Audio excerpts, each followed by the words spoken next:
everybody hear me okay? Yes. Okay, perfect. I can't hear the feedback very well. Confession, I feel a little bit like a nerd. I typically carry around this timer. It's a bad habit of myself since high school debate. And so, unfortunately, my wife's not here to tell me to shut up, so I'm glad there's a timer on here at 30 minutes so that I can handle a lot of this ourselves. Thank you again for coming out this morning. I want to take a second to also thank everybody that's also live streaming on YouTube with us.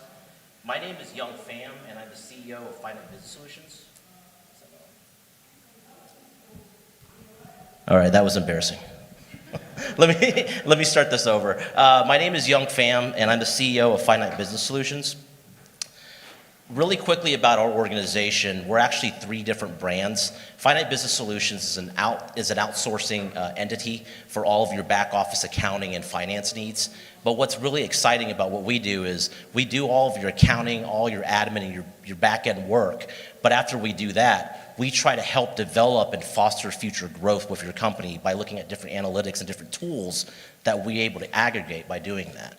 The same thing with Finite Files. Today, Finite Files is something that helps out in the HOA space, the homeowners association space with document storage, but our goal down the road is to be able to help use that for all of our other clients that are participating. And then lastly, our third brand is Archer, which is a data aggregation analytics firm that basically helps the Finite and Finite Files to kind of hone in on all the information that we have. So with that in mind, a little bit of background about myself. I was actually born in Saigon, Vietnam. My mother, my aunt, and myself migrated to the United States in 1984 as political refugees.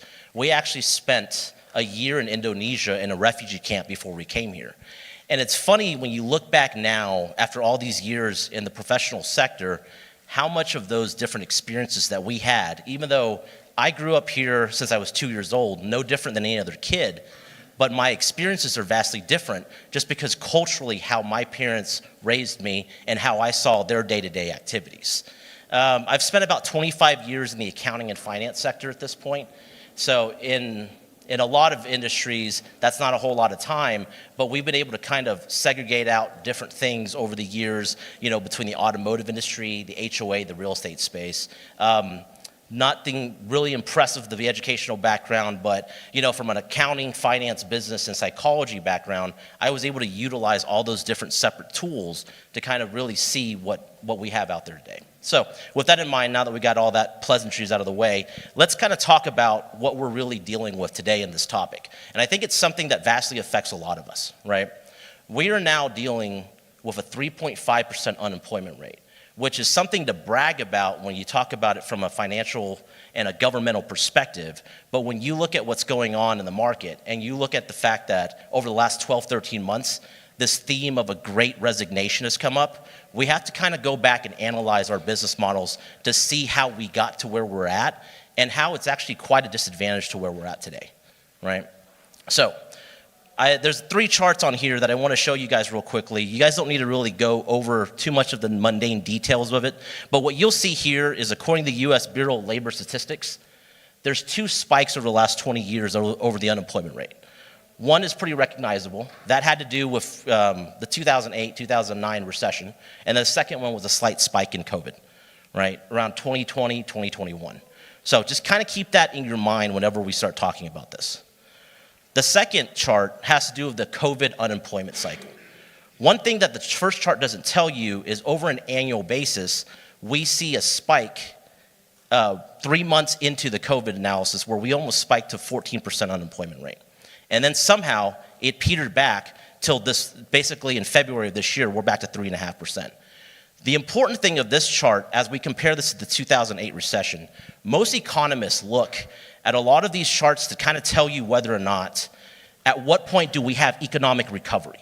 There's a very straight line that you can draw between a recession and unemployment rates. Typically, it starts off low, and once it spikes up and it cycles back down to where it was before, that's the end of the cycle. So what you'll see during the COVID thing that's very unique, unlike anything else we've seen in the last 100 years, is this unemployment cycle actually figured itself out in about 2 years. If you go back to 2008, it took us over 7.5 years to stabilize our unemployment rate, right? So, fancy charts aside, what does this tell you? Well, let's look at some key standpoints here. The first thing is the highest unemployment rate that we've seen on record was in 1933 during the Great Depression, which is almost at 25% unemployment rate. What most economists will tell you is that 5% is a good baseline for what your unemployment rate should look like in the United States. Now, why is that? Because typically at 5%, what most economists have been able to tell you is that the economy is running right almost at full capacity, which is what you always want to do. The same thing with your business. You don't want to be overstaffed and you don't want to be understaffed. You want to be slightly overstaffed, right? So a 5% baseline is something I want you guys to take away from these three charts today as we look at that. What we're noticing anytime that the unemployment rate dips under 5%, the economy has become too inefficient. And that kind of leads to now more issues with inflation, which is the highest inflation we've seen in the last 40 years. We're now also talking about the Fed constantly increasing the rate to try to hedge against some of this, right? So let's talk about the Great Resignation. I'm sure you guys have been reading a lot about this in the media over the last 12 to 13 months about the Great Resignation. Well, when we started going down this path to talk about this, it was something that very much piqued our interest. So we haven't really started collecting this data from the U.S. Bureau of Labor Statistics since 2020. Since 2000. So it's only been about 22 years of data. What the Great Resignation is serving to do is to look at the rate every month of how many people quit their jobs. So according to this data, about 3% of people last year quit their jobs on a monthly basis, roughly 4 million workers. That doesn't seem like a large amount of people in the labor force. But when you think about the fact that the prior year, that's a 20% increase, and the fact that on average over the last 22 years, we're only at 1.98% of people quitting, something has to give.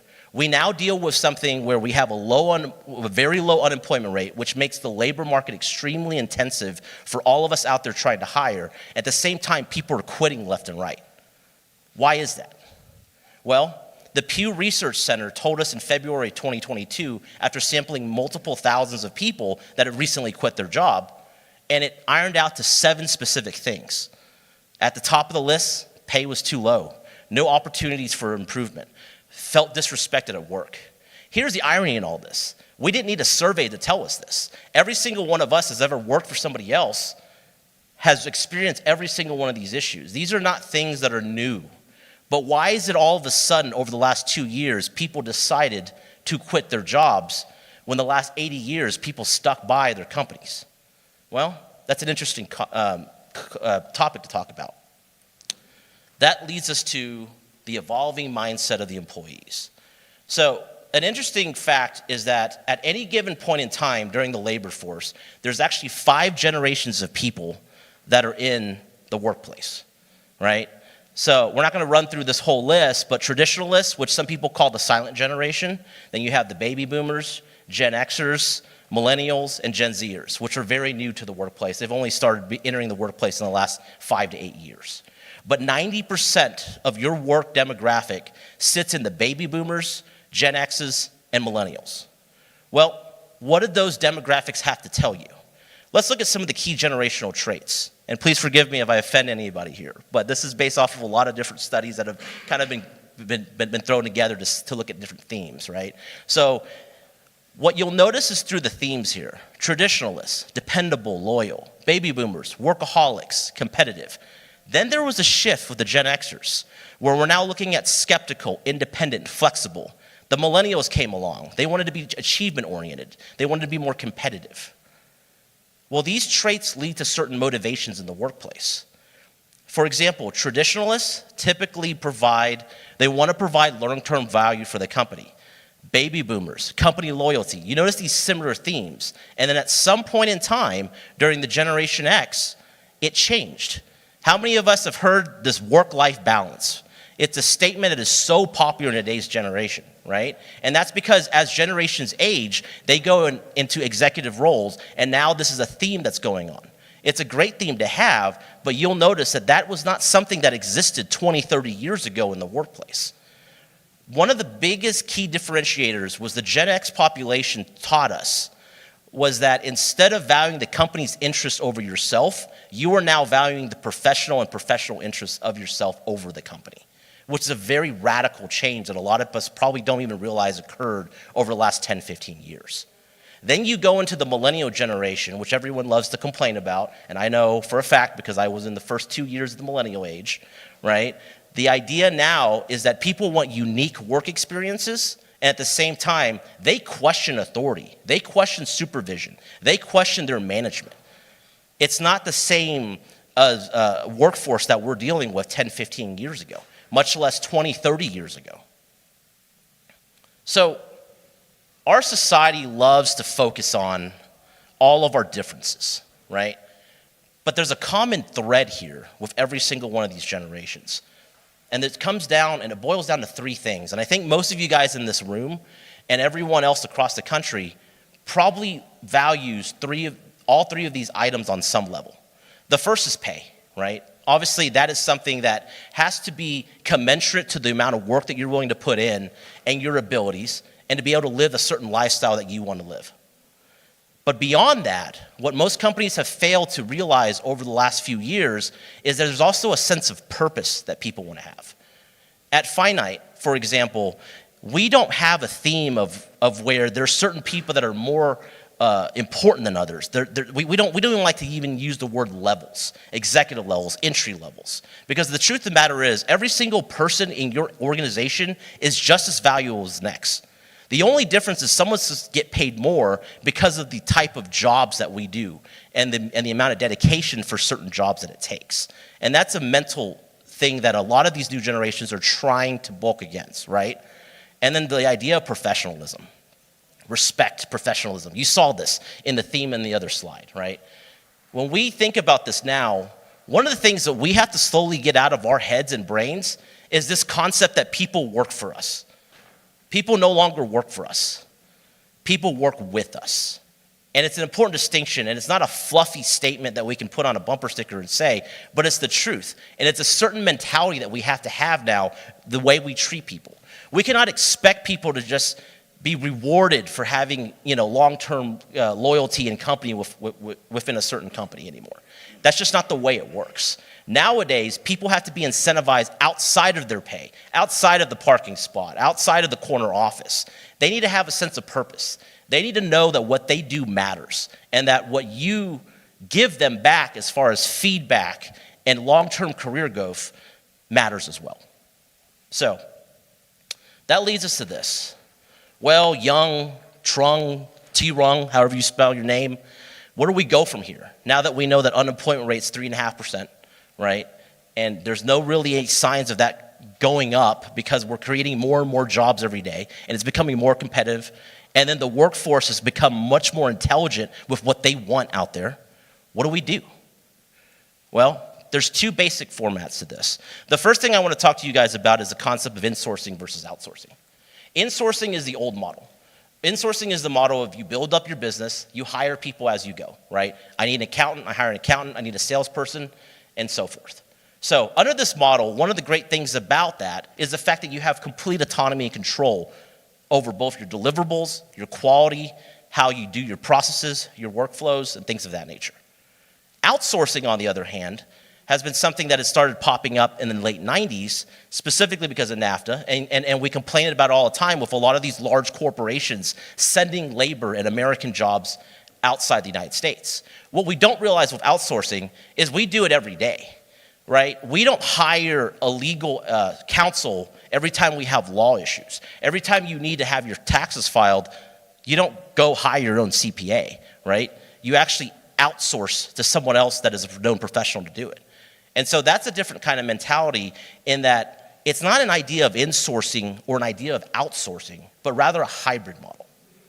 Most of us started our own businesses or worked for an organization with a certain passion, whether that passion is in engineering, in construction, in finance, in tech. Usually those passions don't cross over to accounting, admin, back office, customer service, right?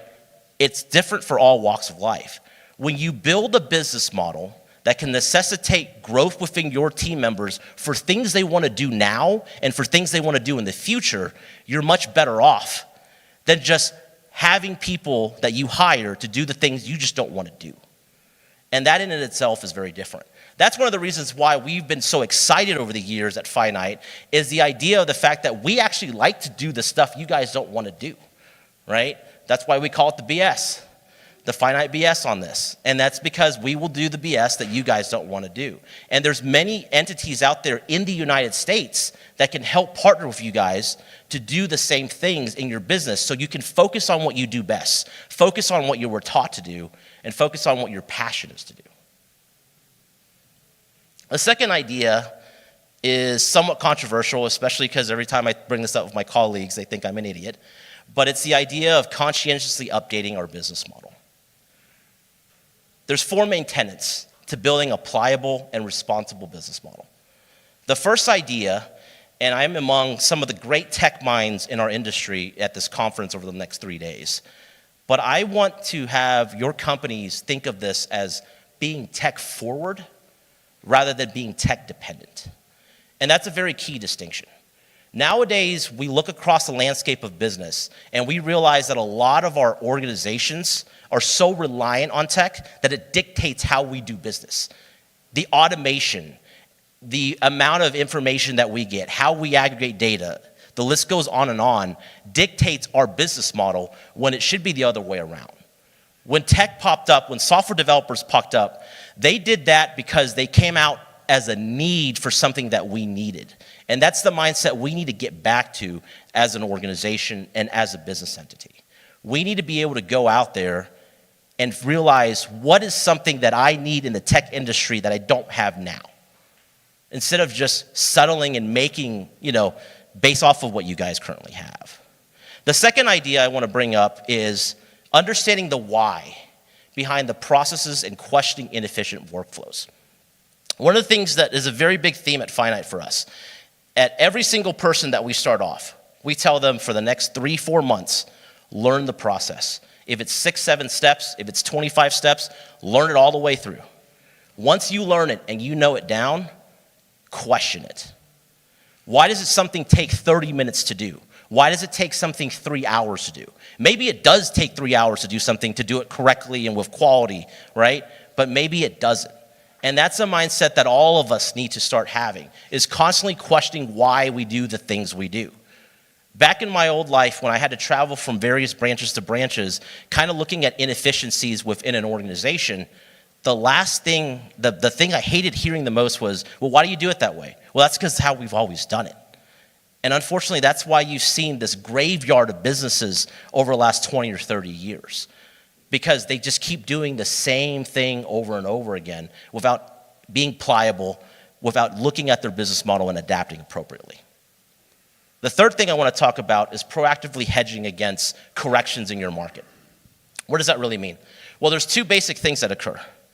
Price gouging, high profit margins. I hear it from a lot of my colleagues all the time. I do a 50% margin. I do a 40% margin. Well, really think about what that means. It's nice to brag about, and it's nice in a short term, the amount of margin that you're doing. Is it sustainable? Because if it's not sustainable, guess what? 2 things occur. The government comes in and regulates that industry, or 2, you open yourself up to new competitors in your market that say, I'll do it at 20% margin. I'll do it at 5% margin. So we have to constantly look at our business model and truly understand, does the margin make sense? This is a very unpopular idea, but one of the things I've always believed in is the concept of getting paid for 15 minutes of work, not for 15 years of experience. I know the vast majority of you guys in here are extremely highly educated. I see it on LinkedIn, I see it on Facebook all the time. Well, you're paying me not because of the 15 minutes of work that I have to do. It's because of 15 years of experience and all this credentials and everything else. But that's specifically the reason why we have so many issues in the price of inflation and the cost of business and everything else today, right? So if you're looking at something today, you have to reasonably look at your client and go, how much do I need to charge for me to make the margin that I'm comfortable making to be able to get up for work? But at the same time, it's a fair value for what we do. And that's the reason why There's so much of a blur now between professional services and other people that are out there. Where is the value anymore of a CPA out there versus someone at H&R Block? It's become so blurry because we haven't defined specifically what those two bases are. The last thing I want to talk about is adjusting who and how you hire. The late 90s taught us one very significant thing. You don't have to go to an Ivy League school to be a millionaire or billionaire anymore. Hell, you don't even have to graduate college. So the fact of the matter is, we see postings on Indeed and everywhere else about educational requirements. That's fine. Education is important if it's key to what you need to do in your work. But if you're just posting a bachelor's out there as something that is required, but you have no reason for why that bachelor's is there, it's different. If you're in the legal industry, if you're in the accounting industry, there's certain certifications you have to have, and those are certain ones that you have to require. But are you just simply trying to weed out certain types of people because they don't have a degree? I think that's foolhardy. I would promise you this. If you guys close your eyes, if you hire indiscriminately, and actually take the time to not be so lazy during the interview process, and asking the same 4 or 5 questions that are canned responses, running through multiple resumes, getting to know someone on a level where they have a certain skill set for now, but perhaps they have a certain skill set for 2 or 3 years for your company down the road, you're gonna open up your eyes and you're gonna see a wonderful, diversified, unfettered labor force that's very similar to how the United States started, with how eclectic our labor and eclectic our population is. I want to leave you guys with a parting thought. I remember as a young kid being able to read back on JFK's speech regarding us going to space, going to the moon. Well, in 2013, when Finite arose, it became a pledge for what we wanted to do and how we wanted to do things a little bit differently, right? And the statement is very simple. We choose to change how we do business. We choose to change how we do business in this decade. Not because it is easy, but because it is hard. Because that goal will serve to organize and measure the best of our energies and skills. Because that challenge is one that we are willing to accept, one we are unwilling to postpone, and one in which we intend to disrupt. If not us, who? If not now, when? Thank you for your time today, guys.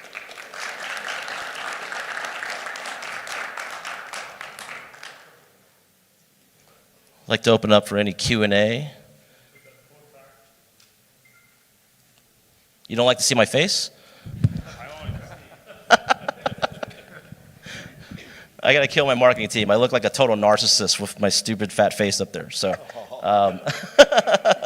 Good morning. Good morning. I really enjoyed your presentation. It was really wonderful.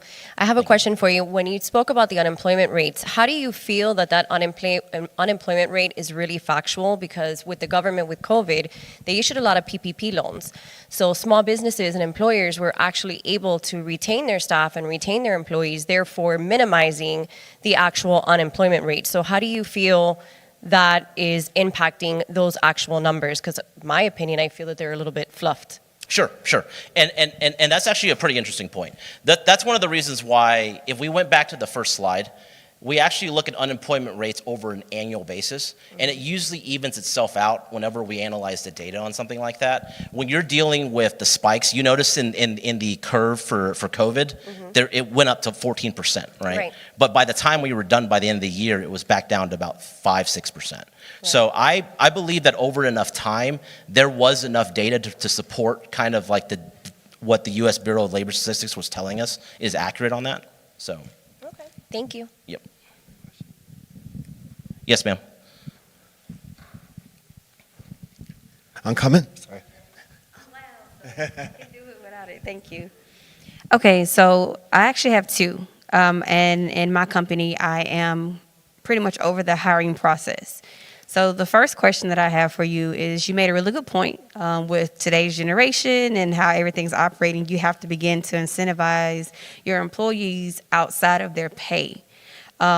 So just wanted to know, in your experience with your company, do you have any suggestions of incentives that we can utilize? Because what I've noticed is that with the generations that we're hiring now, I don't want to say lazy, but there is no drive to like put forth their best effort. They're like, I come here, I leave, and that it is what it is. So with that being said, some of the older employees that we have, like they're like, I want to put forth the best work that I could possibly do.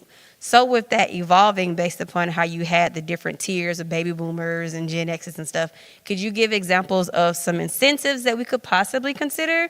And then the second part was, you kind of hit home. First of all, I enjoyed your presentation. Thank you very much. You kind of hit home to me because we do have systems in place that are working, which is allowing our company to be successful. Is there a time to say it's time to rethink that system, especially if it's working? I know they were both very loaded questions, but No, it's fine. Let me answer the first one. I may have you repeat the second one. I have a terrible memory with stuff, but no, I think it's interesting. I think one of the first things we need to do, and keep in mind, I come from a corporate America background. Before we ventured out and started our own thing, where you would have your redundant annual raises, and it was like a merit increase that was like 1 or 2% or something like that. I think the first thing we need to get away from as companies is giving people raises that piss people off, right? If someone's making $15, $20 an hour and you give them a 12, 13 cent raise, why are you giving people money and then they're going to be mad at you? Right. That doesn't make any sense, right? I think annual reviews are very important, right? I think at least at a bare minimum, we have to formalize 2 different touch points. And that's outside of us talking to each other on a daily, monthly, basis, giving each other feedback.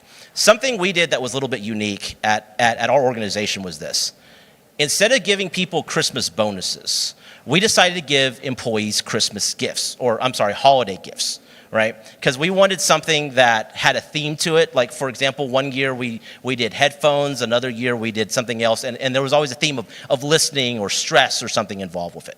Then what we did was in around Lunar New Year, because I'm Vietnamese, my background, I thought it'd be fun to do the actual annual profit sharing bonus around February.